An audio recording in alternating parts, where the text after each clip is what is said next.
ስራና መንፈሳዊነት የሚለውን ነው የምንቀጥለው። ባለፈው ሳምንት ትንሽ ከርዕሱ ወጣ ያለ ይመስል ነበር፣ ግን አልወጣም። የምታስታውሱ ከሆነ ሁሉ ነገራችን መንፈሳዊ ነው፣ መንፈሳዊ ያልሆነ ህይወት የለንም በሚል ነው ጋብቻን የመጀመሪያ አድርገን አነሳ ነው ማለት ነው። እግዚአብሔር ያደረገው ነገር በሙሉ ከመንፈሳዊነት የወጣ አይደለም። ሁሉን ነገር እግዚአብሔር አምላክ በዘፍጥረት 1 ከ26 እስከ 27 ድረስ ሰውን እንፍጠር እንደ ምሳሌያችን እንደ መልካችን እንዳለው ምሳሌና መልክ ሁሉ ነገር የእግዚአብሔርን ምሳሌና መልክ የሚገልጥ ነው። ስለዚህ ጋብቻ ወይንም ትዳር የእግዚአብሔር ምሳሌ እንዳይሆን ሰይጣን ወዴት ጥግ እንዳደረሰው ነው ያየነው ባለፈው ሳምንት። ቤተሰብን ይጠላል። ለዚህ ነው ሰይጣን ትዳር በማፍረስ ከፍተኛ ስራ በእኛ ዘመን እየሰራ ነው ያለው። ለምን? ቤተሰብ ሲበተን የእግዚአብሔር መልክ ይበላሻል። ትዳር መልኩን ሲቀይር የእግዚአብሔር መልክ ይበላሻል። ስለዚህ ያንን እያበላሸ ወንድ ለወንድ እያጋባ ነው፣ ሴት ለሴት ሰው የስልክ እንጨት እንዲያገባ አድርጓል። እንስሳ እንዲያገባ ሰሞኑን እንዳውም ስናይ ነበር። አዞ ያገቡ ሰዎችን ምናምን ስናይ ነበር። አዞ ክራባት አድርጎ ምናምንና እንደዚህ ቆሻሻ ያደረገው ከእግዚአብሔር መልክ እንዲወጣ አድርጎ ነው። ይጠቀማል ያንን በማድረጉ። ስለዚህ ልብ እንበል፣ ያገባንም ያላገባንም። ምናልባት በትዳር መልኩ ችግር የገጠመን ግዴታ ችግር የገጠመን ልንኖር እንችላለን። ግን በምንም አይነት ሁኔታ ውስጥ ብንሆን አትሊስት የምናሳድጋቸውን ልጆች መልኩን እንንገራቸው፣ ነገ የነሱም እንዳይበላሽ።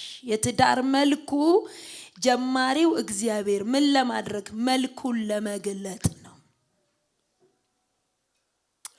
የእግዚአብሔር መልክ መገለጫ አንዱ ትዳር ነው። ስለዚህ ያን መልክ አበላሽቶታልና አመለካከቶቻችን ላይ እንዳንቆጣ ኖርማል አርገን እንድንቆጥር ገብቷቸዋል። የተበላሸውን ነገር ኖርም የሰው መብት ተደርጎ ተቆጥሯል።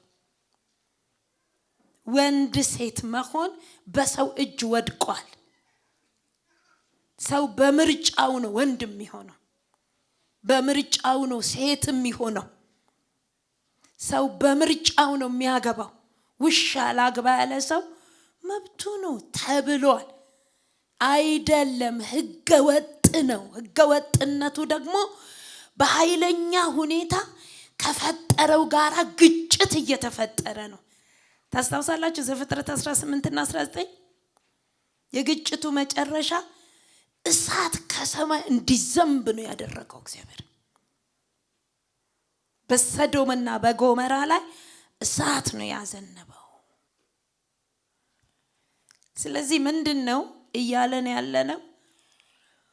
ምንም መንፈሳዊ ስጋዊ የምንለው ወይም ዓለማዊ መንፈሳዊ የምንለው ህይወት የለንም።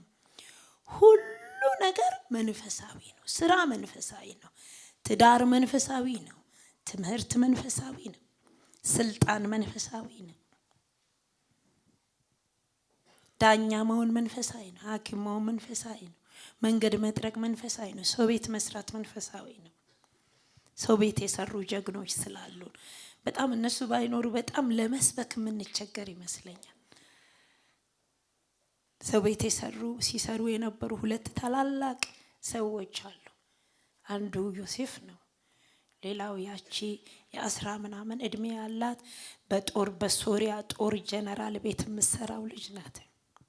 የጦሩን ጀነራል ባለ ታሪክ ያደረገች ልጅ ናት። ስለዚህ የምናቅም ስራ የለንም። መንፈሳዊም የምናረገው ማናረገው ህይወት የለንም። መንፈሳዊ ነው። ልንጠነቀቅ ይገባል። አእምሯችን ሊቃወመው ይገባል።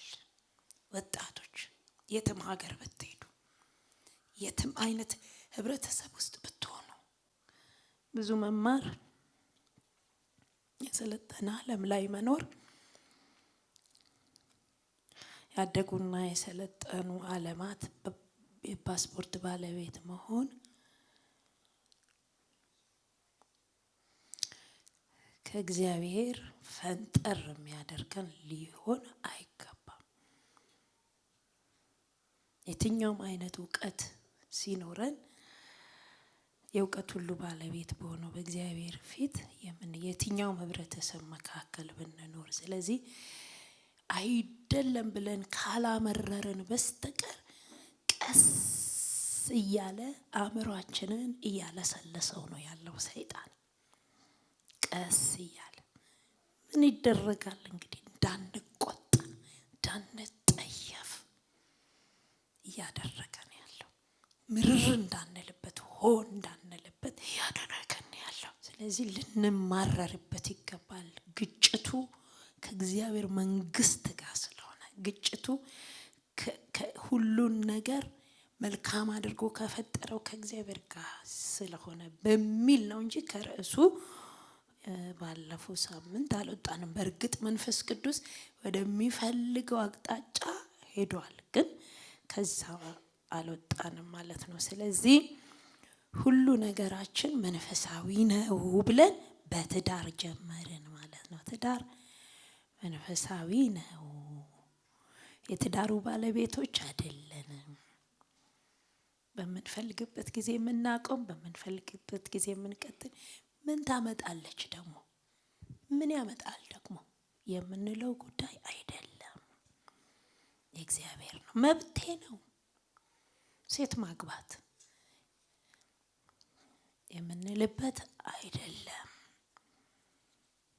ባለቤት አለው አለን እና ዛሬ ስራ መንፈሳዊ ነው ብለን ነው የምንቀጥለው ማለት ነው። ትዳርም መንፈሳዊ ነው፣ ስራችንም ማንኛውም ስራችን ማለት ነው። እንግዲህ አንዳንዶቻችን እዚህ ውስጥ ተማሪዎች ነን፣ ስራችን ነው። አሁን የኛ ስራ ትምህርት ነው። አንዳንዶቻችን የተለያየ ስራ ላይ ነው ያለ ነው። ግን ሁሉ ነገር መንፈሳዊ ነው። ዘፍጥረት 2:8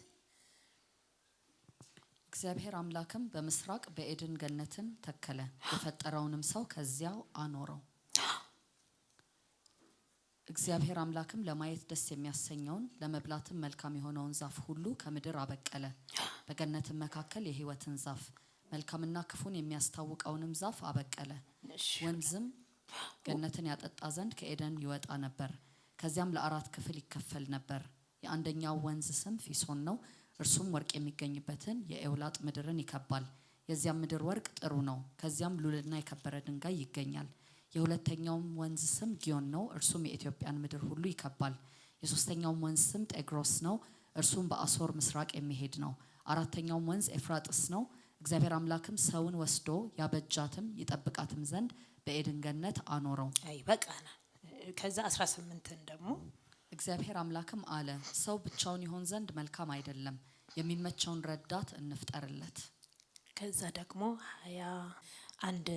26 እና 27 እስከ 8 እግዚአብሔርም አለ፣ ሰውን በመልካችን እንደ ምሳሌያችን እንፍጠር፣ የባህር አሶችንና የሰማይ ወፎችን እንስሳትንና ምድርን ሁሉ በምድር ላይ የሚንቀሳቀሱትንም ሁሉ ይግዙ።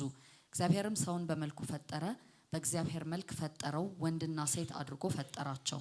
እግዚአብሔርም ባረካቸው፣ እንዲህም አላቸው፣ ብዙ ተባዙ፣ ምድርንም ሙሏት፣ ግዟትም፣ የባህርን አሶችና የሰማይ ወፎችን በምድር ላይ የሚንቀሳቀሱትንም ሁሉ ግዟቸው። ይበቃናል። እግዚአብሔር ይባርክሽ። 1:26 መነሻችን እናደርግና እንደምታውቁት ብዙ ጊዜ ተደጋግሞ ይነሳል። እግዚአብሔርን አምላክም ሰውን በመልካችን በምሳሌያችን እንፍጠር አለ። ፈጠረ፣ ሰውን የመልኩና የምሳሌው መገለጫ አድርጎ ፈጠረው ይላል። አሁን ባነበብናቸው ክፍሎች ዙሪያ ብቻ ነው የምናጠነጥነው። እግዚአብሔር አምላክ 2 ላይ ስንደርስ ደግሞ እግዚአብሔር አምላክ አዳምን ወስዶ ሁሉ በሞላበት ቦታ አስቀመጠው ይላል። ኤደን ገነትን አበጅቶ ጨርሶ ወስዶ አስቀመጠው ይላል እና ወስዶ ያስቀመጠ ቦታ ላይ አሁን አንብበናል። ስራ ሰጠው ይላል። ጠብቅ ተንከባከብ አለው ይላል። ሰዎቹን ደግሞ ስንት አድርጎ ፈጠራቸው? 2 ሰዎች አደረጋቸው። ያደረጋቸው ሰዎች ደግሞ ባለፈው ሳምንት አንስተናል። የሚረዳዱ፣ የሚመቻቹ፣ ማውራት የሚችሉ፣ ሐሳብ የሚገለጥባቸው፣ አንዱ የሌላውን ሐሳብ የሚካፈልበት የሚያወራ ሰው አድርጎ ፈጠራቸው ይላልና የአዳምን ወስዶ ያስቀመጠው ቦታ ሁሉ ነገር ሙሉ የሆነበት ቦታ ነው። ስለዚህ ብላ፣ ጠጣ፣ ተኛ አላለው። ረጅም ሰዓት እየተኛ ረጅም የሥራ ቦታ ነው የሰጠው። የሚገርማችሁ ነገር በጣም ስራው ከበደ። አሁን እስቲ የደንገነት ደግሞ ምን ይሰራል እንዳትሉ በጣም ትልቅ የሥራ ቦታ ነው የሰጠው። ቀንና ሌሊት የሚሰራበት የሚኖረው ከአራዊት ጋር ነው። የማሰብ ችሎታ ከሌላቸው ጋር ነው የሚኖረው። የተሰጠው ስራ አብዛኛው የማሰብ ችሎታ ከሌላቸው ጋር ነው ጅምሩ ሲጀመር እና የአዳም ስራ በጣም ትልቅና ሰፊ ስራ ነው የሰጠው።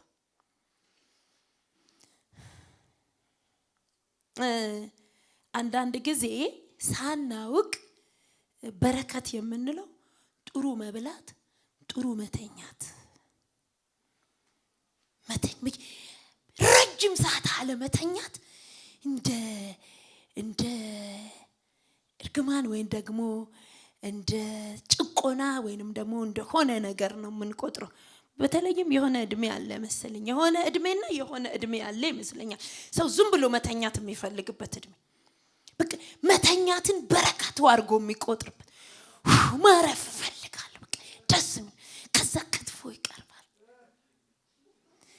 ከዛ አንቧ ይቀርባል። ደስ አይልም?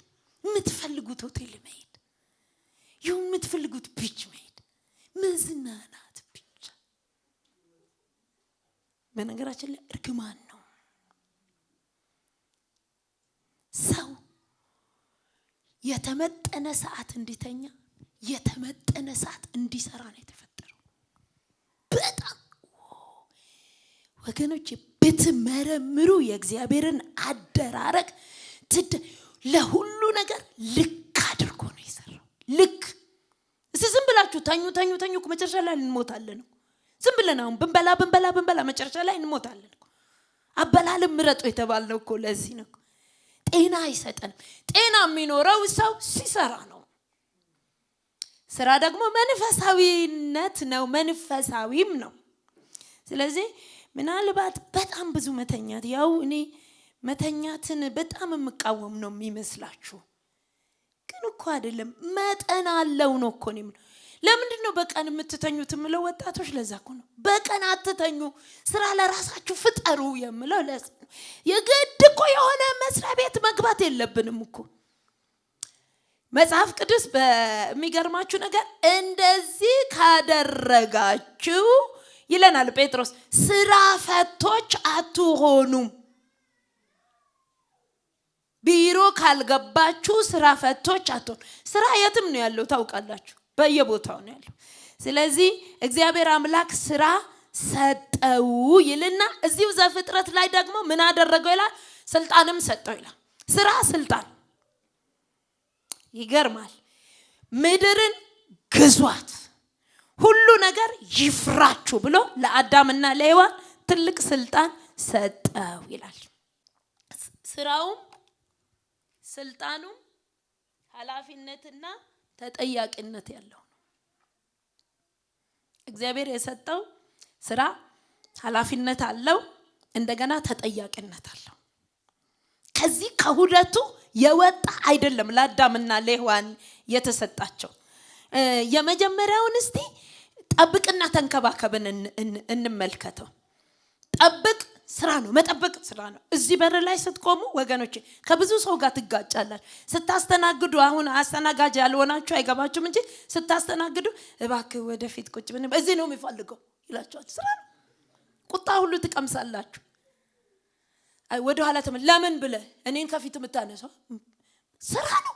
መጠበቅ እንዴት ስራ እንደሆነ አዳምን ምን አይነት ስራ ነው እግዚአብሔር የሰጠው? የመጠበቅ ስራ ነው። እነማንን ነው የሚጠብቀው? የተፈጠሩትን ፍጥረቶች በሙሉ፣ ለአንበሳ፣ ለነብሩ፣ ለእጽዋቱ፣ ለትንንሽ እንስሶች፣ ለትላልቅ እንስሶች ምን እንዳይሉ፣ እንዳይጎዱ፣ እንዳይጎዳዱ፣ ትልቁ ትንሹን እንዳይጎዳ፣ የሚችለው የማይችለውን እንዳይጎዳ እግዚአብሔር አምላክ ፍጥረቱን በሙሉ ሲፈጥር ማንንም እንዲጎዳ አልፈጠረም። የሚገርማችሁ ነገር አንዱ በሌላው ምክንያት እንዲኖር ተደርጎ ነው የተፈጠረው። አንዱ በሌላው ምክንያት እንዲኖር ብቻ አይደለም፣ አንዱ ስለሌላው እንዲኖር ተደርጎ ተፈጥሯል። አንዱ ለሌላው እንዲኖር ብቻ አይደለም፣ አንዱ ከሌላው ውጪ መኖር እንዳይችል ተደርጎ ነው የተፈጠረው። የተፈጠረው ፍጥረት በሙሉ የተያያዘ ነው። ምንም አይነት ነገር እኔ ለብቻዬ መኖር እችላለሁ ባይኖርም እነንትና ፍጥረት ባይኖሩም እኔ መኖር እችላለሁ እንዳይል ተደርጎ ነው። እሱን ጠብቅ፣ እሱ ስርዓቱን ይዞ እንዲኖር ጠብቅ፣ እንዳይጎዳዱ ጠብቅ። አንዱ የሌላው መኖር ምክንያት እንደሆነ እንዲያውቅ አድርግ። አቤት ትልቅ ኃላፊነት የማሰብ ችሎታ የሌላቸው ጋር አንዳንድ ጊዜ እግዚአብሔር ኃላፊነት ሲሰጠን የአለቅነትና የጌትነት ስሜት ነው የሚሰማን። እግዚአብሔር ሹመት ሲሰጠን የመጠበቅ ነው። የሚገርማችሁ ነገር ተሹሟል። ሁሉ እንስሳ ሲያዩ አዳምን ሲያዩ ይደነግጣል፣ ይታዘዛል፣ ይገዛለታል። ነገር ግን የአዳም ኃላፊነት ግን እንዳይጎዳ እንዳይጎዳዳ ሁሉ ፍጥረት አንዱ በሌላው ላይ ተሰክቶ እንደተፈጠረ እንዲሰካካ በመሰካካቱ እንዲቀጥል ነው። ይሄ ኃላፊነት ማለት የቀን የሌሊት ስራ ነው። ባይገርማችሁ ተንከባከብ፣ እንዳይበላሽ፣ አንዱ ሌላውን እንዳያበላሽ የሰጠው ይሄ ኃላፊነት፣ ይሄ የሥራ ቦታ እንዳይበላሽ፣ ኤደን ገነት እንዳትበላሽ፣ እጽዋት እንዳይበላሹ፣ አውሬ አራዊቶች፣ ለማዳና ማይለምዱ እንስሳቶች እንዳይበላሹ፣ እንዳይበላሉ፣ እንዳይጎዳዱ፣ እንዳይጠፋፉ፣ አትክልት በከንቱ እጽዋት በከንቱ እንዳያበላሹ፣ እነዚህን እንዳያበላሹ፣ ትልልቆቹ እንዳያበላሹ ጠብቅ፣ ተንከባከብ። እኔ ሰጥቻለሁ፣ አንተ ግን ጠብቅ፣ አንተ ግን ተንከባከብ። ትልቅ ስራ። መቼም ትልቅ የሆነ ሁሌ ትንሹን ለመጉዳት ታውቃላችሁ፣ ቅርብ ነው። ግን እንዳይጎዳዱ እነኛ ኃላፊነቶች ናቸው የተሰጡት ለአዳም። ሞግዚቱን አሰማምር። የተሰጠው ስልጣን ለካ የሞግዚትነት ነው። አዎ አይገርማችሁ? ስልጣን፣ ኃላፊነት፣ እልቅና ወይንም ባለቤትነት። ባለቤት አይደል የተደረጉት ሰዎቹ? የአትክልቱ ባለቤት ናቸው፣ የእጽዋቱ ባለቤት ናቸው፣ የእንስሳ ባለቤት ናቸው። ነገር ግን ተጠያቂ ናችሁ። እሺ ትጠብቃላችሁ፣ ትንከባከባላችሁ። ባለቤትነትም በነገራችን ላይ የአንድ ንብረት ባለቤት ስንሆን፣ ባለስልጣን ስንሆን እኮ አገልጋይ። በዚህ ውስጥ የክርስቶስ መልክ፣ የእግዚአብሔር መልክ ነው የሚገለጠው። ስልጣን የእግዚአብሔር መልክ መግለጫ ነው። እንዴት? በመንከባከብ፣ በአገልጋይነት መንፈስ። ባለቤት ስንሆን አገልጋይነት ነው። እኔ እኮ አላቸው ጌታ ኢየሱስ፣ እኔ ለማገልገል ነው የመጣሁት እንጂ አለቃ ለመሆን ጌታ ለመሆን አይደለም የመጣሁት። ስለዚህ የእግዚአብሔር መልክ ይገለጣል የምንለው አንዱ በዚህ ነው። በምን ውስጥ? በተሰጠን የሥራ ኃላፊነት ውስጥ የክርስቶስ መልክ ነው፣ የእግዚአብሔር መልክ ነው የሚገለጠው። በምን? የእግዚአብሔርን ትህትና፣ የእግዚአብሔርን ተንከባካቢነት፣ የእግዚአብሔርን ጠባቂነት፣ የእግዚአብሔርን እኩል አድራጊነት፣ ታላቅ ለታናሽ ኑር፣ ታናሽ ለታላቅ ኑር ስንል ምን እያደረግን ያለን? የእግዚአብሔር መልክ። እግዚአብሔር ሁሉን እኩል እንደሚያይ፣ ሁሉን ለየቦታው እንደፈጠረ፣ ሁሉ ለየተሰራበት ቦታ እንደተሰራ መጠበቅ፣ መንከባከብ፣ ባለቤት መሆን። ስለዚህ የእግዚአብሔር መልክ ይገለጣል ማለት ነው። በነገራችን ላይ እግዚአብሔር አሁን በስልጣኑ ቢገለጥ በስልጣኑ ስላችሁ በጣም ያሳፍረኛል። በትንሽ ስልጣኑ ቢገለጥ ማን እዚህ ጋር ይኖራል? እንቀልጣለን እኮ ወገኖች። የእግዚአብሔር ሁለንተና በፍቅር ስለተሸፈነ ነው እኮ ወገኖች ወደ ድፍረት ዓለም የገባል። እግዚአብሔር ባለስልጣን ነው ማለት ትንሽ ማቃለል ነው። እግዚአብሔር ማቃል፣ እግዚአብሔር የሁሉ መጀመሪያና መጨረሻ ነው። ይገላል፣ ያድናል አለች ሐና።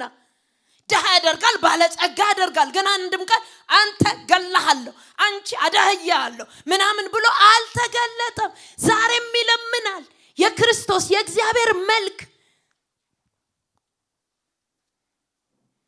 ባለቤት አደረገው፣ ባለስልጣን አደረገው፣ ግን ጠባቂ አደረገው፣ ግን ተንከባካቢ አደረገው።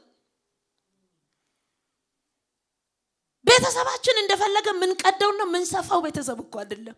ልጆቻችን እንደፈለገ ባለቤት ሲያደርገን ለልጆቻችን፣ ባለቤት ሲያደርገን ለትዳር አጋሮች፣ ባለቤት ሲያደርገን የትልልቅ ካምፓኒ ባለቤት ሲሆን፣ ባለቤት ሲያደርገን ባለስልጣናት ስንሆን፣ በሀገር ላይ በቀበሌ በሉ በአህጉር ላይ በሆነው ድርጅት ላይ ሲያደርገን እኮ እግዚአብሔር መልኩን ለመግለጥ ነው። የትኛው የፍቅር መልኩን፣ የትህትና መልኩን፣ ሁሉን እኩል የማየቱን መልኩን፣ አንዱ ሌላው ለሌላው መብት ግዴታ ጠባቂ እንድንሆን፣ የሌላው አፍ እንድንሆን። አይገርማችሁ?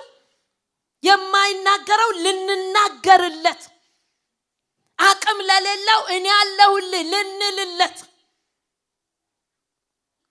ለድሃው ሀብት ልንሆንለት። በደም ስሙኝ ታዳጊዎች፣ የህግ ባለሙያ ብትሆኑ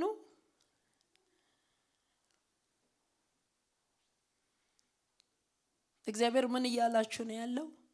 በዚህ ሙያ ለማይችለው ቻልለት ማለቱ ነው እግዚአብሔር። ባለ ሀብት ብንሆን በዚህ ሀብትህ ለድሃው ሀብት ሁን ማለቱ ነው እግዚአብሔር። የጤና ባለሙያ ብንሆን በዚህ ጤና ባለሙያነትህ ለህመምተኛው ለበሽተኛው ገንዘብ ለሌለው ድረስለት ማለቱ ነው እኮ እግዚአብሔር። ገንዘብ ብላበት ኤደን ገነት ወስዶ በቃ ያውልህ ብላ፣ ጠጣ፣ ተኛ፣ ሳቅ፣ ምንም ሐዘን የለም አላለውም። ኃላፊነት ሰጠው። ስራችን የምንበላበት የምንጠጣበት ብቻ ሳይሆን የምንኖርበት ልጆቻችንን የምናሳድግበት ብቻ ሳይሆን ስራችን ስለሌላው የምንኖርበት ከእግዚአብሔር የተቀበልነው ኃላፊነት ነው። ተጠያቂነት አለ። መጽሐፍ ቅዱስ ምን እንደሚል ልንገራችሁ።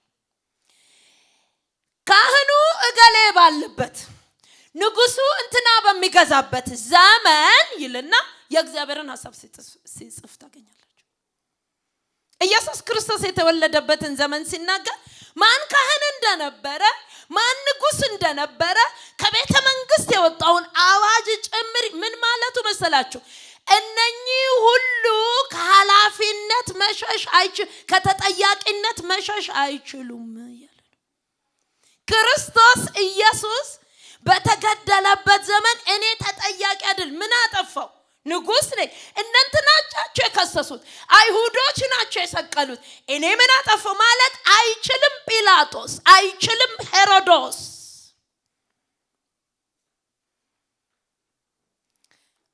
እግዚአብሔር ይስጣት ደግ ሚስት። እኔ የለሁበትም ህልማቼ ነው ያደርኩት አለችው ለንጉስ። እኔ የለሁበትም፣ ቤቴን አታቆሽሸው። እጁን ታጥቦ እንደ ፍጥርጥራችሁ እኔ በዚህ መፍረድ አልችልም አለ። በአንድም በሌላም ቢፈርድም፣ ምክንያቱም ንጉስነቱ ስልጣኑን ማቆየት ስላለበት ነው።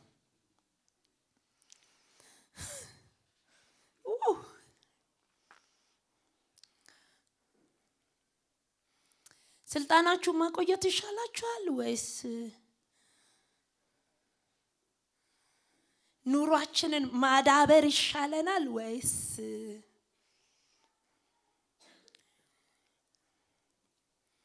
ቤተሰባችንን መጠበቅ? ዋናው ቤተሰቤ ነው ይላል አንዳንድ ሰው። ዋናው ፋሚሊ ነው፣ ዋናው ፋሚሊ ነው። እንትን በቃ ሐሙስም ዋናው ፋሚሊ ነው፣ ሌላውስ እኔ እንጃለት። በፍጹም ቃየልን እንዳል እኔ እንጃ ነው ያልከው ከተጠያቂነት አትድንም።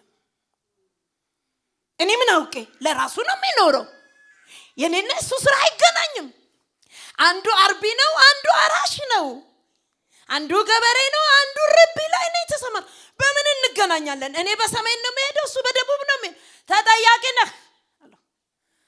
አንዳንድ ጊዜ የሀገር ነገር አንዳንዶቻችንን አይመለከትም። ምንም እኔ ምን ቸገረኝ? ጌታ ስሙ ይባረክ። ንግዴም ደህና እየሄደ ነው። ኧረ እባክሽ ራሳቸው ጉዳይ ነው።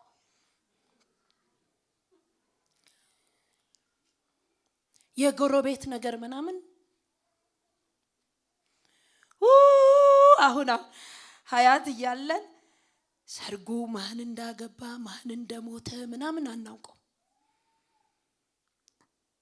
አንድ ቀን ሲባል ተዛለን ስንወጣ አንዲት ልጅ በራችን ላይ ስልኳ ተቀምጦ ለሌላ ነገር ሲጋበዙ ነው የደረሱ። አንድ ሰው አልወጣም ከቤቱ። ምን ችግር? ልጆቹ በሙሉ አሉ ቤት ውስጥ። አገር ሰላም።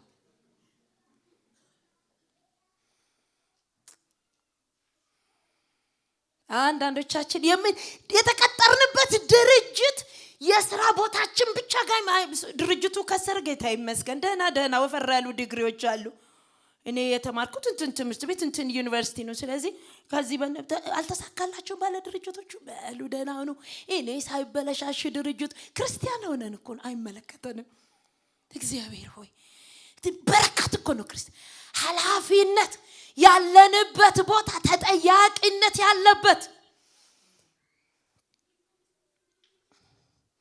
የእግዚአብሔር መልክ የሚገለጥበት የትኛውም ቦታ ብን መልከን ግለጡ ሲለን እኮ ቸርች እየመጣን አይደል የሚሉ መዝሙር አቀላጭ ትውልድም አለን። ግን አያውቅም። በቃ መንፈሳዊነቱ እዚሁ ቸርች ውስጥ ነው።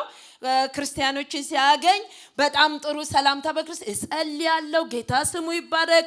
ከጾም ጸሎቱም አልቀረውም፣ አነበንበዋለሁ ነው የምላችሁ። ጾም ጸሎቱን እዘምራለሁ። ከሰው ጋር ብዙም ችግር የለብኝ። ጌታ ስሙ ስለሌላ ብዙም ደህና ነኝ። እኔ ቤቴ ሰላም፣ ትዳሬ ሰላም፣ ልጆቼ ሰላም። እግዚአብሔር ሆይ ልጆቼን አደራ አደራ አደራ አደራ።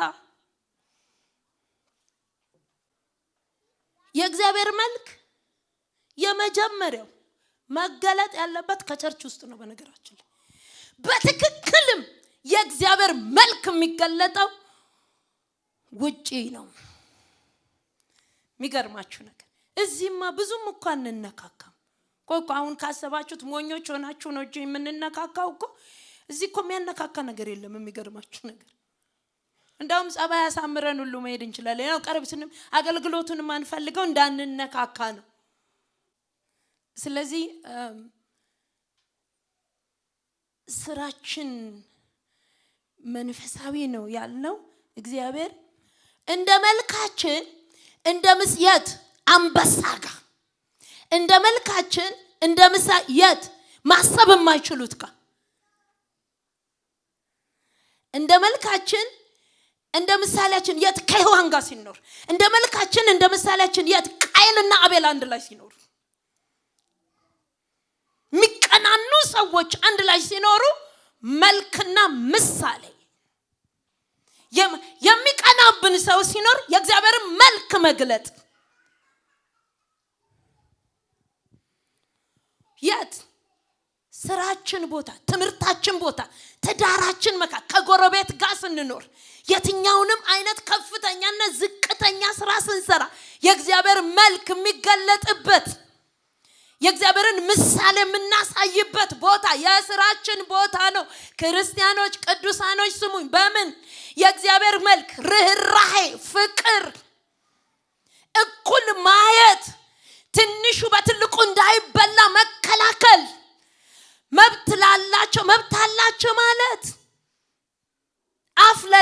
ካላቸው አፍ ለማይናገሩ አይናቸው ለማያይ ማየት ጆሮአቸው ለማይሰማ እኔ ሰማለታለሁ ማለት። አንድ ጊዜ አንዲት እንግሊዛዊ ሴት ኤርፖርት ላይ እኛ ሀገር ኤርፖርት ላይ ተገናኘን ማለት ነው። እንደዚህ ብዬ ሳይ ባለ ታክሲዎች እያዋከቧት ነው ያሉት። ከዛ ባብዬ ቆይ ችግር አለ እንጠብቃለን ስናስጨርሳቸው በአማርኛ ይሉታል ነው የምላቸው። አትሰማማት። ከዛ በኋላ ልክ እንደሚያውቃት ሰውንና እንደምን አደረና እንኳን ደህና መጣሽ ምናምን ስን ተደነጋጋ። አትደነጋጋጂ ረጋበይ አላት። አሁን እኛ ይዘንሽ ነው የምንወጣው። ልክ እንደሚያውቀን ሰውነሽ ተከታይናላት። ግራ ገባት። ቋንቋውን ስለማታውቂ ነው ባንቺ ላይ ነው የምንነጋገሩ። በጣም ተቆጡ። መሳደብ ጀመሩ። ግቢ መኪና ውስጥ ብለን ይዘናት ገባን። እንዴ የት ነው የምትወስዱ? ቆይ አሁን አንቺ የት ነው? ሂልተን ነው። ቆይ ሂልተንም አይደለም የምትሄጂው ተረጋጊና እኛ ፓስተሮች ነን አልናት። ቤት አመጣናት። በዛው እንዲመቸን ወንጌሉን እንድንነካክ መጣች። ቤት ደነገጠች ምናምን አደረች። አንድ ቀን ደገመች። ሁለተኛ ቀን ገና ደርሶ ነበር። መርካቶ ከኔ ጋር ትሄጃለሽ የገና ቃል ጋዛ ሄዳለሁ አለች። ከዛ ብቻ መጨረሻ ምን አለች? ለዘመዶቿ ስትጽፍ የሆኑ መልአኮች አግኝቼ ነበር አለች። ልክ ነው፣ መልአክ ነን። ገብቷቸዋል።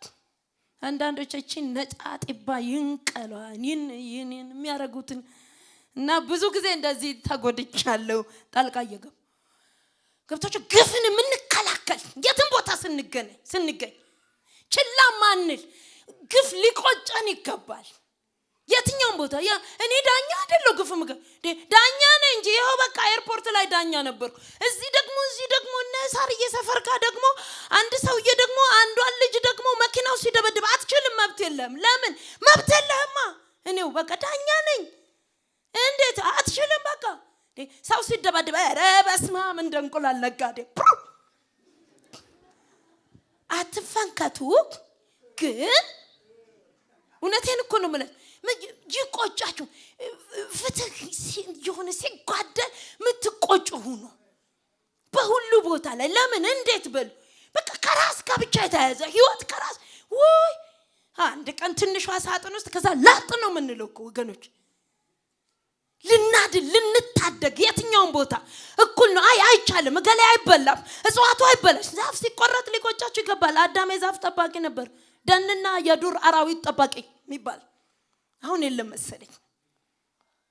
የደንና የዱር ታድላ በእውነት ሁን። ለምን ዛፉን ትቆርጣለህ አንተ?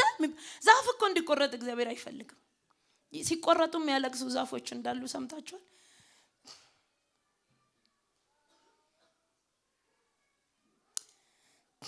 የእግዚአብሔር መልክ የት? ሁሉ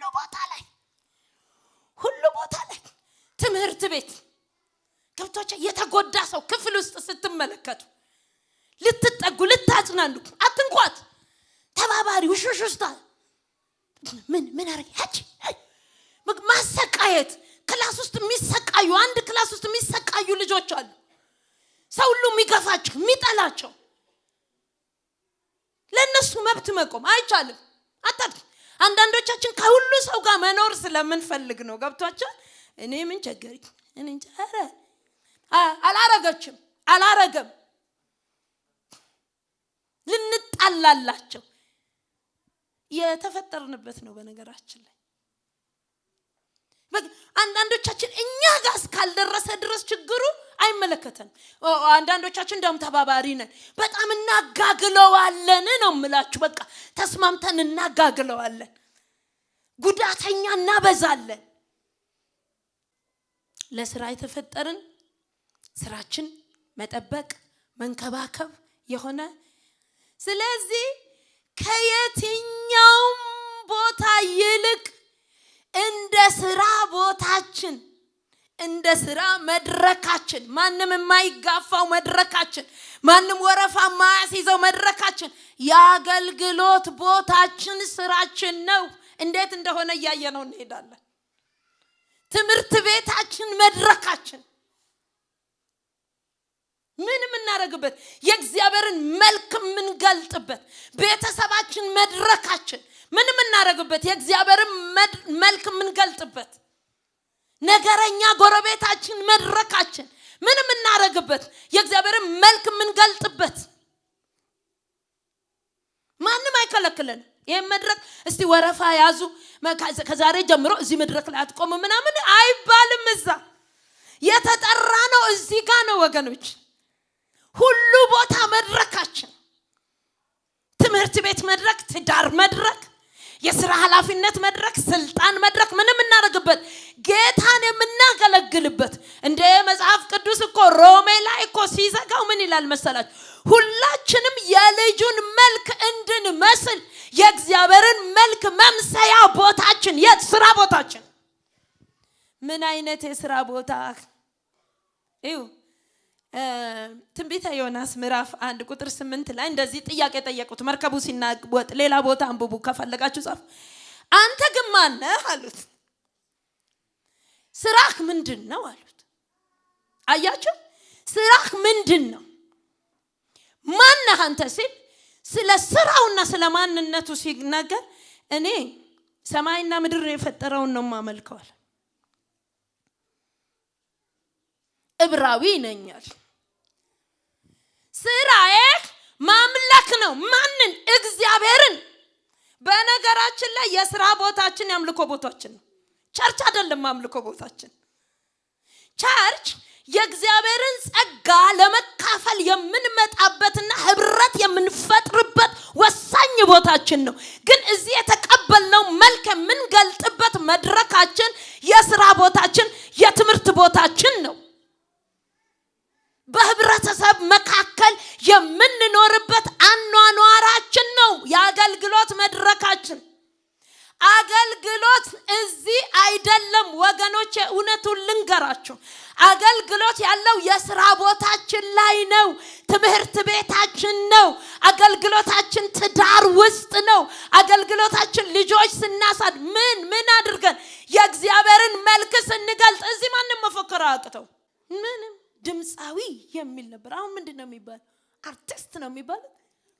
ድምፃዊ እንትና እውነትም ድምፃዊ በጣም ላስደንቃችሁ ይችላል። እንዲም ይሄ ደግሞ ጸጋ ነው አገብቷቸዋል። ህይወት ግን መገለጫው ይሄ መድረክ አይደለም። የኔ ማንነት እዚህ ቦታ አትመዝኑትም። ውሸት ነው፣ እንዳትታለሉ። ማነህ አንተ ዮናስ? ምንድነህ? ስራህ ምንድነው? ስራዬ እግዚአብሔርን ማምለክ ነው አለ። አምልኮ የት? ስራ ቦታ። አምልኮ ንግዳችን ቦታ። ማን እንደሆነ ራሳችን ማንን አምላካችሁ ዲያብሎስ ነው አለ ጌታ ኢየሱስ በግልጽ ነው ያላችሁ።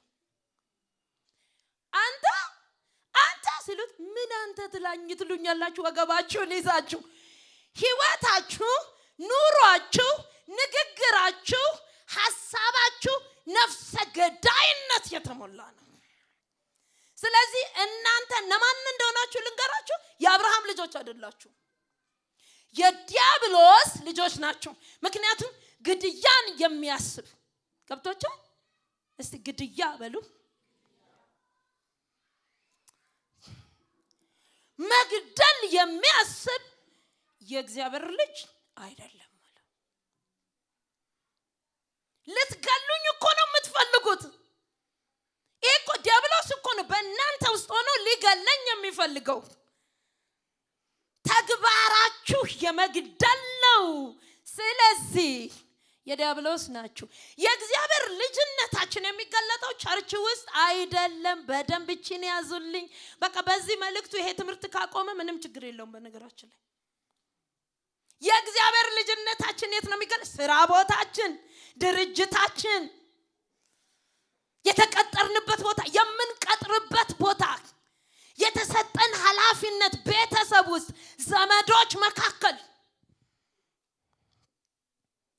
ዘመድን ለምን እንደምናቃልል አላውቅም ወገኖች። ሁለንተናችን የሚገለጥበት ቦታዎች፣ ማንነታችን የሚታይ ዳንኤል 6 በኋላ ላይ ቀጣይ ሳምንት የምንሄድበት ይመስለኛል። 6:19 እስከ 21 ምን ይለዋል መሰላችሁ? ናቡከደነጾር አንተ ዳንኤል ሁሉ ጊዜ የምታመልከው አምላክ እግዚአብሔር ከአንበሶች አፍ ሊያድንህ። አያችሁ? ሁሉ ጊዜ ምን የምትለው የምታመል ሁሉ ጊዜ። አያችሁ? የዳንኤል አምላክ ስራው አልነበረም ማለት ነው። ይሄንን የመሰከረው ደግሞ ማን ነው? ንጉሱ ነው። አያስደነግጥም? አንዳንዶቻችን አምላካችን ስራችን ነው። ምን ማለት መሰላችሁ? የምንሰግድለት በኢየሱስ ስም ከስራ ትወጣለህ፣ ስራዬን ይነካል፣ ሄደባካ የምንልለት ማለት ነው። ማንኛውም ስራችንን የሚነካ ከሆነ እንደመስሰዋለን። ይሰገድለታል ማለት ነው። ስራው በነገራችን ላይ የሚሰገድለት ነገር ሁሉ አምላክ ነው። አትንኩብኝ የሚባል ነገር ሁሉ አምላክ ነው። ትምህርት እኮ ሊሆን ይችላል፣ አምላክ ይሆናል። የማይነካ በዚህ እንኳን አትምጡብኝ የምንለው ነገር በሙሉ አምላክነትን ቦታ ይዟል ማለት ነው። ግን ዳንኤልን እንዲህ ይላል፣ አንተ ባለስልጣን ነህ፣ አንተ በመንግስቴ ትልቅ ቦታ አለህ፣ ስራህን ጥንቅቅ። ዳንኤል ምን ተገኘበት? እንከን አልተገኘበት። በምኑ? በስራው። ስንፍና አልተገኘም። የስራ ጥራት፣ ስራው የሚበዛበት ግን በጥራት የሚሰራ ሰው ግን አምላኩ እግዚአብሔር የሆነ ሰው እንዴት ነው የሚያመልከው? በኋላ ላይ እናያለን። አምላኩ እግዚአብሔር የሆነበት ሰው። ስለዚህ ምን ይለዋል ንጉሱ? አንተ አምላክህ እግዚአብሔር ይሄ የምታመልከው ሁሉ ጊዜ እኔ ብዙ አዋጅ አውጥቼብሃለሁ በአንተም በጓደኞችህም ላይ፣ ግን አንተ አምላክህ እግዚአብሔር ነው አለ።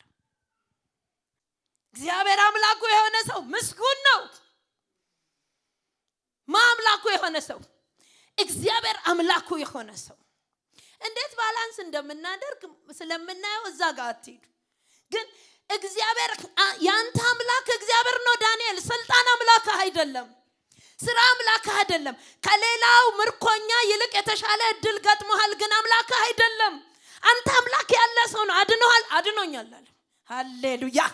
ያድናል፣ ያድናል።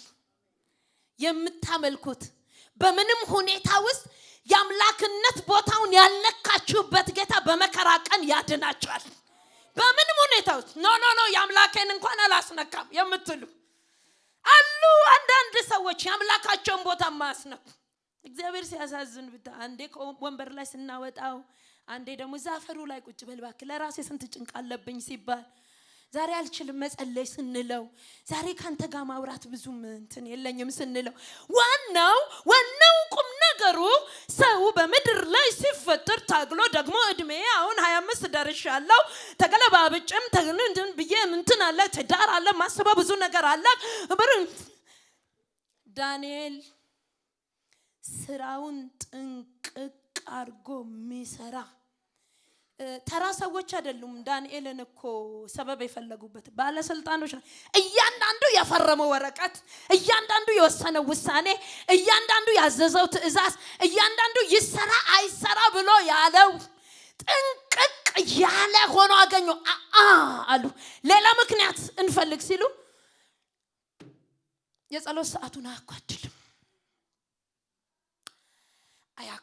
አያስነካም ነው የምላችሁ። ከእግዚአብሔር ያለውን ጋራ ያለውን ጊዜ አያስነካም። በጣም ጥሩ ነገር ተገኘ። አሁን ጊዜ ላይ እናነጋግረዋለን አሉ። ንጉሱ ጋር ሄዱና ንጉሱን አሳመኑት። ንጉሱም እሺ ይሁናል፣ አልገባውም። አንድ ሰው አለ ግን ላንተ የማያሰግድ ትእዛዝን የማያከብር አምላክ አለኝ የሚል አምላክነቱ ከምንም በላይ የሆነበት አንድ ሰው አለ አሉ። ለዛውም እኮ በተለያዩ ነገስታት አይደለ ያገለገለው። የሚገርማችሁ ነገር ከስልጣን ያወርዱታል። ይመጡና መንግስታቱ ይታገሉና ሰው አለ ሲባል አው አንድ መንፈስ ልዩ መንፈስ ያለበት በቀደመው መንግስት ባለስልጣን የነበረ አለ ተብሎ ነው የሚሾመው። ይሄን ታውቃላችሁ?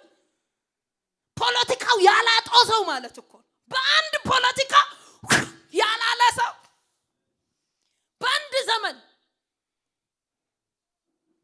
ህይወቱን ከእግዚአብሔር ጋር ያጠበቀ የትኛው መንግስት ቢመጣ አቋሙን ያልቀየረ። በነገራችን ላይ የእግዚአብሔር ቃል አንድ መልክ ብቻ እንደሚሰጠን ታውቃላችሁ? ይሄን ታውቃላችሁ? ከፍ ስንል ዝቅ ስንል እንደማንከርም ታውቃላችሁ?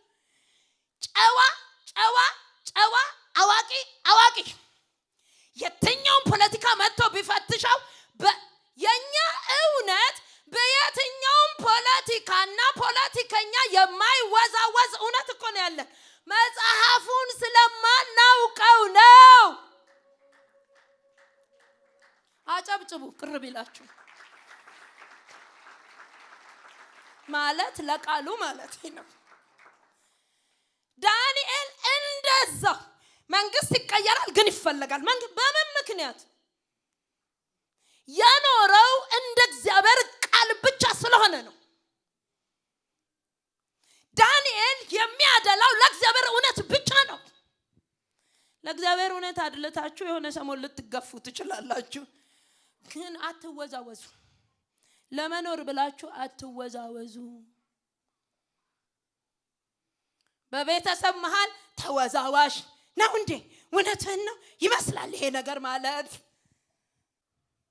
ስለዚህ ዳንኤል የእግዚአብሔርን መልክ በስራው ስለገለጠ ንጉሱ አንተ እንደሆንክ ሁሉ ጊዜ አምላክ አለህ አለው። የተሻለ እድል የደረሰው ሰው ነው እኮ፣ ግን የተሻለውን እድል ለመኖሪያ አላደረገውም፣ ለማናኖሪያ አላደረገውም። የእግዚአብሔርን መልክ መግለጫ አደረገው። ምን እድሉን፣ ምን ስልጣኑን፣ ምን ስራውን። የትኛው መንግስት ላይ? በአማልክት በአጋንንት ማርኮ የጠገበ መንግስት ነው። በነገራችን ላይ ማርኮ አሸንፎ እኔ የወርቅ ንጉስ ነኝ የወርቅ መንግስት ያለኝ ያለው መንግስት ውስጥ ቁጭ ብሎ ነው ወርቅነቱን ለእግዚአብሔር የሰጠው ዳንኤል። ትንሽ እኔና ልጨርስ ሰዓት ካለኝ ፊልጵስዩስ እንዴት ስራችንን የእግዚአብሔር መልክ መግለጫ እንደምናደርግ ትምህርት ቤታችንን የእግዚአብሔር መልክ መግለጫ እንደምናደርግ እና ያለን ሳምንት ግን ሁሉ ቦታ የእግዚአብሔር መልክ መግለጫ ሁሉ ቦታ ጽዳት ሰራተኛ የእግዚአብሔር መልክ መግለጫ ጽዳት ሰራተኛ እኮ የእግዚአብሔር መልክ ሰዎቹ የሚያዩት ቦታ ብቻ እኮ አይደለም የምታጸዳው ወይ የሚያጸዳው የማያዩትንም ቦታ ለምን ያያል ይላል። አሁን ቀጥለው የምናየው ያያል እግዚአብሔር ያያል። ስታጸጂ ያያል፣ ስትፈርም ያያል፣ ስታወራ ያያል፣ ሁሉ ነገር ስታደርግ ያያል፣ አስተማሪን ቁጭ ብለህ ስታማው ያያል።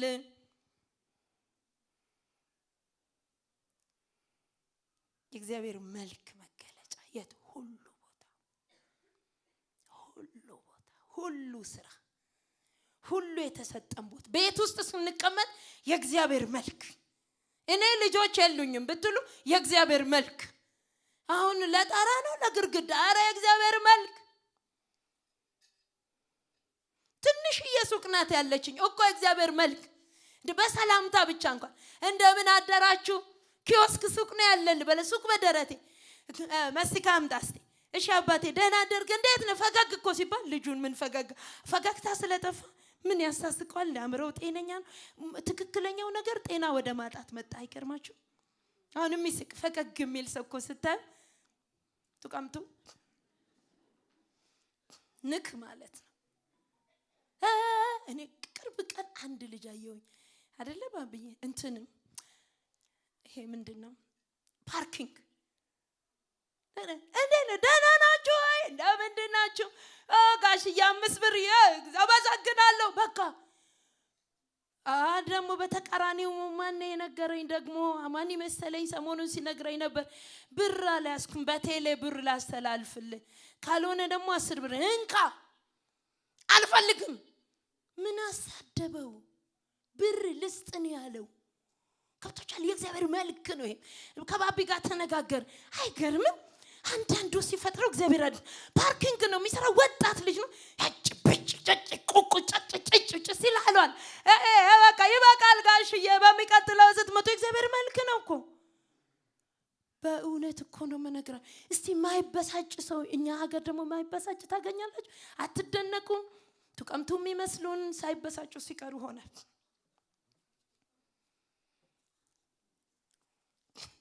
ትሁት ሰው ስነ እንዴት ነው የሚያደርገው?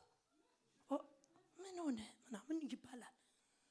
እንደምንድነው የሚል ሰው ትንሽ የምንትስ የሚባለው ያምሮ ችግር ይመስለኛል። የእውነት እኮ ነው የምነግራችሁ ወገኖች።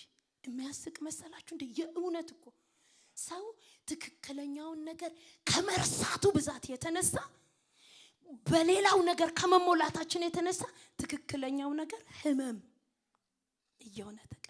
እስቲ አሁን እንደምንድናችሁ እንደምንድነሽ ደህና ነሽ ወይ? ሌላ ጊዜ እዛ ፊት ስለሚይዙ ነው ብዬ ከኋላ ጀምሬ ሰላም ብል ዛሬ ደግሞ ጋጊ ምን ሆና ነው እኮ የምትሉ ጠፍቶብናል። መልካምነት እንጸልይ።